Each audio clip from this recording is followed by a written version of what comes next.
रामचरितमानस पग पग पर हमें प्रेरणा देती है, सिखाती है कि हम वास्तव में जब मनुष्य बनकर आए हैं तो मनुष्यता को ना खोएं। मनुष्य बनकर आए हैं तो जीवन को वैसे ही जिएं वास्तव में जैसे मनुष्य को जीना चाहिए। भगवान राम प्रत्येक लीला कर रहे हैं।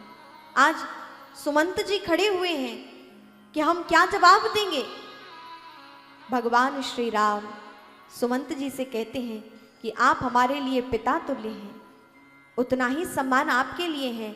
आप जाइए सुमंत जी, समझाइए, मेरे पिताजी को बोलिए कि बस 14 वर्ष की तो बात है, हम आ जाएंगे। हे सुमंत जी, मेरे पिता को कोई कष्ट ना हो, आप तो महामंत्री हैं, आपसे क्या ही कहना, आप परम विद्वान हैं, समझाइएगा ऐसी बात जो मेरे पिता ठीक रह सके।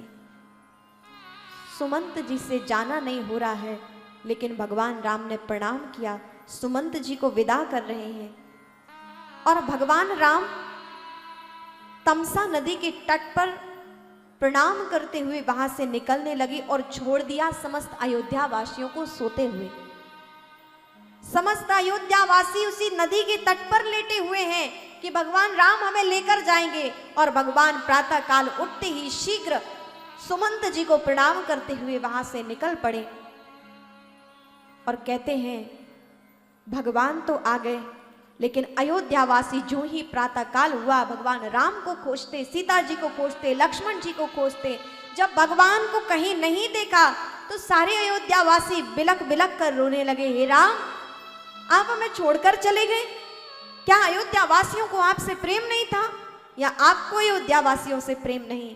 राम ये उचित नहीं हुआ, हम सभी के लिए तो आप 14 वर्ष के लिए आंखों में अश्रु छोड़कर चले गए प्रभु। और सारे अयोध्यावासी रुदन करते करते बिलकते छोटे बालकों सहित, माताओं सहित, वृद्धों सहित नगर की ओर चले हैं, वापस लौटे हैं अयोध्या की ओर।